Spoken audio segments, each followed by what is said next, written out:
The bill is about consolidating and it creates more crimes. It creates not crimes, it creates more offences under which someone can be taken for sexual offences. It includes homosexuality as a sexual offence, prostitution is a sexual offence, and these other normal ones, we know rape, defilement, and what. So our argument today is, do we want to let our government to continue classifying our lifestyles, our jobs as an offense? I think that would be the better question for us. For example, making anal sex a sexual offense and leaving it vaguely defined is also not something to go by. Because if anything is to go by, the president once said, the mouth is for eating. So you already know, even if you're consenting to use your mouth to suck someone's dick, you're using your mouth to suck someone's vagina, to rape someone, it becomes an offense automatically under this new act. My name is Betty Salami. I work with an organization called Women in the Nation. Yeah, thank you for bringing that bill. The bill, like you say, consolidates all different sexual offences in one compact. Is it like a bill, a law? It's not a law, but in some consolidated report. The issue is something you've left out is an issue of marital rape. These are people who have consented to marry, sharing the same bed. And the bill comes out to say, okay, if you force maybe a partner to have sex with you, then you'll be prosecuted. The issue is, what will come out, you know, when you talk about police or court, you're talking about issue of conflict, issue of anger. So when you bring maybe one of these partners to police or court and charge them up on issues of marital rape, what are we looking at about the perspective of families? Where are we living families? Where are we living children? So meaning the government is now gearing towards breakages and separation of families. So I think the issue of marital rape shouldn't be brought up as an offense. It should leave these issues of bedroom to bedrooms and not bring them to the public. Because even when they're bringing marriage issues in court, they're always in camera. So why should we bring in an issue of marital rape and prosecute a person or a husband or wife and bring them in? Now, I will tell you why. Yes. Because, and that's why I think I was confused in the beginning. In fact, rape is rape, regardless of where it happens from. Marital rape is rape, and we have a court precedent on this. Consent is an evolving issue. If I agree to marry you, that's when you have to sleep with you every day. You understand? There are days when I'm sick, when I've overworked and my body is tired and I don't want to have sex. You cannot force me in those circumstances. So what I'm telling you is that marital rape should have been high on the agenda. Because it happens every day to women. I will leave your question to the panel to answer. Actually, marital rape is treated very lightly in the sexual offences bill. Because they call it marital sexual assault. They beautify it and say you may get 3 years in prison. You know, very nice things. Like it's actually, you can even get a warning and walk away from raping your wife. And I think it's even worse in that circumstance because when a man rapes a child he's supposed to be raising, a guardian rapes a child that they are responsible for, it is aggravated. It's aggravated defilement because of the power you have over that child. When a man who has been entrusted, you know, by whose wife has trusted him to take care of her, forces her into sex, there's a deeper violation than the physical that you would face when another man rapes you. So, in my opinion, rape is rape, first of all. But when you call it marital sexual assault, you make it sound like he touched my bum without my permission, you know? It is actually rape. And the fact that it's not getting prosecuted, the fact that it's not a crime right now, is the reason why women are forced to put up with it all over the country. Women get raped. You know, we've been seeing stories on TV of women saying, guys, hey, I need help. My husband wants to have sex with me all the time. He is in the morning, he wants to have sex. He comes back. I've seen a story like that. And it was sad. She went to police crying that the man comes back at lunchtime and he wants sex. He comes back at 5, he wants sex. He comes back and he still wants more sex.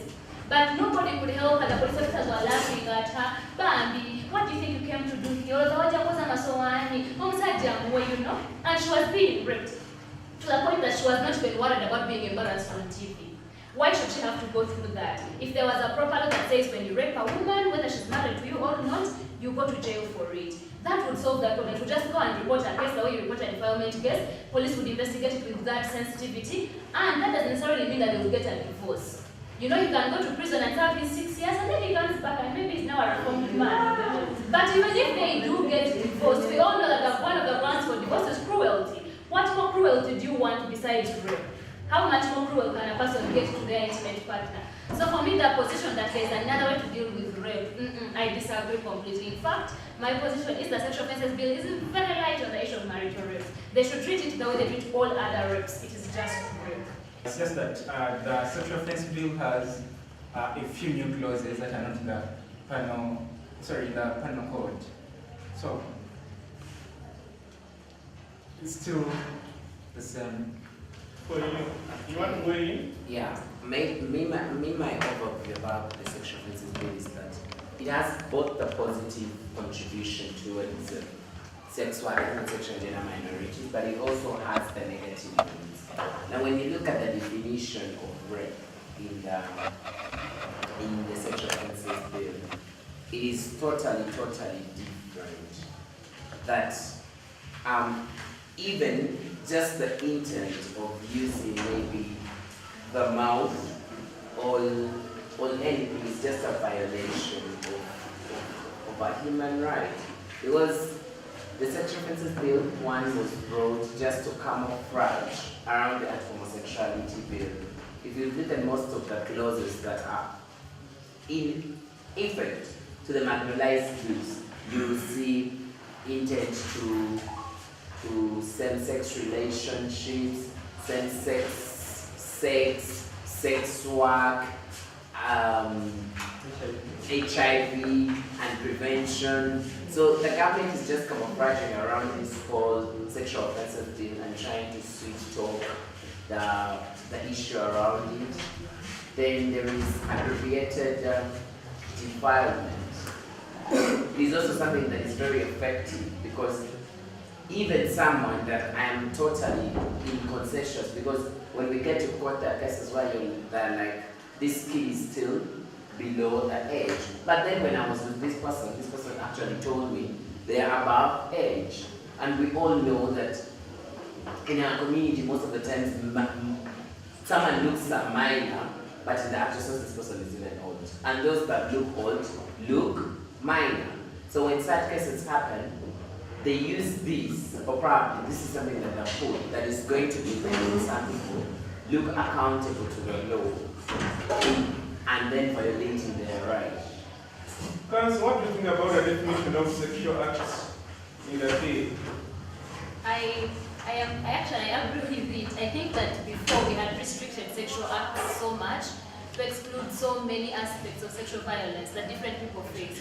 Previously, we were very focused on women, you know, on penile vaginal sex. So we restricted our definition of a sexual act to that, and so we restricted our definition of rape, of defilement. You know, previously boys could not be defiled. There was a time when boys could not be defiled in Uganda. So some of these things, the definition of a sexual act in the Sexual Offences Bill for me is wide enough to cover even sexual harassment, just, you know. The intent to, for example, to commit a sexual act, of course, that idea of an intent to commit a sexual act being constituting part of an offense is uncomfortable because the sexual act is defined so widely, you know. It's defined so widely that it will protect very many people, that's true. But if you want to criminalize intent to commit a sexual act by saying that if a person touches a part of you that is defined, you know, as a sexual part, being a sexual, that might include your bum, your breasts, your, you know, for example, you're sitting on a border. You can't help your crotch touching the man's bum because it's right, yeah? But that is actually defined as a sexual act. And if that person were to open an offense, a case against you for maybe indecent assault, they would have a valid claim because, you know, they may say that it's such in such a way that you exhibited an intent to, you know, so it doesn't actually take into account the idea that some touching may be accidental, it may be involuntary, somebody pushes me and my breasts bump into your chest. I didn't intend to put my breasts on your chest, it just happened, you understand? So the idea that it doesn't take into account the intention of the touching. but it defines all this touching as sexual Yeah, acts. so I'll read the next part from the definition of a sexual act in the bill. Direct or indirect contact with the anus, breast, penis, buttocks, thighs, or vagina of the person, and any other. So my problem is actually with the direct and indirect contact. How does it become a sexual act when it is indirect, you know? Indirect contact. Any moment contact. Any moment you make contact, that's what we just say. Sometimes we're going up for food in meetings and you can't avoid it. Your parts will touch the other part, the other one's buttocks. And you don't have any intention of having sexual relationship with these people. So does that cancer again bring issues of blackmail and extortion? It might fuel that, but for me I'm more concerned with the fact that this is creating an offense that is not clearly defined. Because if you say any contact at all with a person's buttocks or breasts, for example, I may understand anus. Maybe it would be hard for me to reach your anus in casual contact. But it would be very easy for me to just randomly, you know, some of us talk very happily, we use our hands, and I touch your breasts, and then you say, oh, this is a sexual act, she intended to rape me, you know. So there is need to, first of all, consider even direct contact, actual direct contact, that my hand made contact with your bum may not necessarily have been a sexual act. So whereas I am okay with some part of that definition because it's wide enough to cover all instances of sexual harassment, I am not okay with the fact that it doesn't consider the intention of the toucher, that it just considers all touch sexual. That will definitely fuel the idea of extortion, especially against sexual minorities, that anytime you randomly, because you know, people think that if you're gay, every time you look at them, you just see sex, you know, every time you look at them, you're looking at sex. So every time you touch somebody, even if you touch them innocently on the arm, you'll be like, oh, and he's a non-homosexual, he wanted to do what? He touched me. So not considering the intention of the touch is actually, for me, a dangerous thing. Okay, thank you, Council.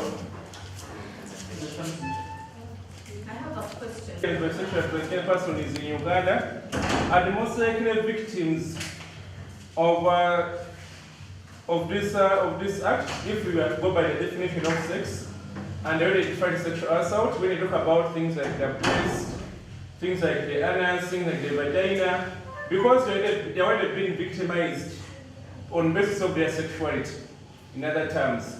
Now, sex work, we're talking about sex work and not sexuality. You understand? And if you look, because even looking is a form of sexual assault, making a gesture or exhibiting an object, otherwise, you know how these guys are their dildos. Even if you just move your dildo in this room, someone may as well say, remove it to sexual assault that person, to show them your intent. That also shows the intent to commit a crime. You understand how vague and what this definition is? So that creates problems for this LGBT community, but also for sex workers, because they're also very broad and they're also very diverse. They're also very broad and they're very diverse. They're still LGBT sex workers. I know they're female sex workers, but also at a risk when you make a gesture, for example, when you make a sound, because even sound is one of the things included in this bill. Even when you make a sound, and you know how sex workers are very accustomed to hissing people passing by, even asking them to come and try. That is now already an offense for someone to call someone to try, you know, something sexually. That makes that offense also. Even sound, gesture, words. So your entire being is now sexual. If I look at you very nicely, you can interpret to sleep with you. So the definition is very vague. That's why, for me, I'm more redefining this definition of what a sexual act is, and the definition of sexual assault also for me has to change. For me, this act criminalizes. The Penal Code Amendment of 2014 that made it uniform for men and women, yeah? But so it wouldn't necessarily change that question, but for sex workers it would it further criminalizes, you know, it increases criminalization, because even in the definition of a sexual act now, for a sex worker to speak to a man and say, sweet knuckles would now constitute a what? Yes. For a sex worker to hold the hand of a man and say, baby, you know, that will now become an offense. So it becomes a little bit more dangerous for sex workers, in my view. But for me, I think that overall, the general problem I have with the sexual offences bill is that we can always say that the penal code was 1950. It wasn't our position, you know? But the sexual offences bill is 2019. We are saying that in 2019, we don't want two adults having sex in their bedroom without telling us. because we don't, because they are both men, or because they both have You know, Council, you agree with me according to experience. No one has ever been tried under that Penal Code Act of unnatural offences committed against the order of nature. You know why no one has ever, there are people have been tried, but no one has ever been successfully put in prison because of them using the same penal code. And you want to know why? Because in that penal code they don't define what is natural, what is unnatural. But now this one goes ahead and mentions all the body parts. So that is a plus, but also a problem for these marginalized communities already. Because in the penal code we don't have a mention of the anus. But here we are having a mention of the anus. We are having a mention of the breast for the lesbians. So that's what I said in my opening monologue, that when we cannot trust government to do the right thing, then that's why the problem is. Even now we are skeptical of these very beautiful provisions you're talking about, simply because we can't trust the government to do the right thing when they have this law in their possession. The law has problems. It has very many pitfalls naturally. Not naturally, but yes, it has many pitfalls. For me, I think that one of the best things about these engagements is that the mover of this bill has actually been willing to listen to people. She has listened to all these things we have said to her, even in meetings where other MPs preached at us and said, how can you call us here and waste our time? Where others just stormed out of the meetings, she has sat and listened to people who had views on this bill and has said, let's reconsider that bill, which is it's an opening for further engagement. But in terms of the further criminalization and the recriminalization, I think that it's a step backwards, you know. It would be better if we had stayed at the stage where we were before, because we could always have arguments about that. We could even always have challenged it constitutionally, that is not defined, like you said, unnatural offences and criminal knowledge against the order of nature wasn't defined before. Now it would be much more clearly defined. Of course, that's a plus because it would be much harder to prove then, but it would still be a problem, yeah? But what I agree with from your opening monologue is that offences that have no victims shouldn't be offences. If it's just between me and my partner, we have agreed. Otherwise, we should have BDSM practices as part of the law, as criminal assault, occasioning bodily harm, you know. But if people choose to do this thing, even if it harms them personally, it should be their private business. So, unlike, because of course we all agree that there's need to protect minors and vulnerable people who can't speak up, who are being abused, but adults who choose willingly to do something, you know, and they're not doing it in your bedroom, so it's not as if they offend you personally by doing it, yeah? That issue about the victimless offences, that is where I have my major problem with all these laws. But there is also on personal privacy, because if really you're going to tell me that me and myself, I need to tell someone about exactly what's going to be my bed. We don't know what even, let's look at the heterosexuals. No one here knows what heterosexuals do. Because there is no logbook that says, now you will tell us on Monday whether you had sex in the mouth. Or woman, tell us, did you have sex in the nose? Now you should explain if you had it in the anus. So why would it then be that the minorities are, because these some quotations, some clauses in that law are just looking at specific target groups. Because you cannot tell me that me as Hajat, I have consented to having sex with a man, and then now, yes, we are phoned, and then they're telling me they're going to charge me under this because it's something that is considered immoral. My house is my house, and whatever happens in my house is my problem. It is not outside of that. But also, the recognition of gender-based violence. Because I think also this law came around that there was a lot of gender-based violence amongst women mainly, because they were looking at mainly women, but they didn't consider the effects that it's gonna have. Men were beating women for sex. So can we talk a little bit, before we close, we wind up, can we talk a little bit about closed statistics, which provides for the establishment of a sexual offenders database, and how this is likely to be a problem for the sex workers community and also the LGBTI community, which you guys represent. My last message would be to the government not to make criminal something where people have consented. If two people consent to have sex, regardless of how they choose to have sex, they've consented, there is no victim. Let's treat rapers rape and not pack it with very many issues that may make us miss the point. The bill addresses some important issues. I actually have counted over 11 clauses that are really very good provisions in this bill that I think have to be maintained in their current form. For example, there is a clause about redefining offences of rape, provisions on marital sexual assault, provision of aggravated rape, the explicit pronouncement of sexual harassment, sexual offences, position of trusted persons in position of authority, detention with sexual intent, improper sexual activity with person is in custody, sexual activity with a person capable of giving consent, the definition of defilement of a person with a mental disability, the lowering of the standard of proof in sexual offences involving children and making rape gender neutral. So I think there's some good provisions you don't want to miss in this law. What we are asking for, let's move this bad provisions that put us back as a country. There are some, we ratified international documents, regional instruments and organs. Let's uphold our commitments to international marriage standard and also the Uganda marriage standard. So I once again thank you for being such a wonderful panel, and I thank our audience, and I thank you for time for the airtime you've given to this very wonderful issue. So thank you very much. Hope to see you in our next talk show.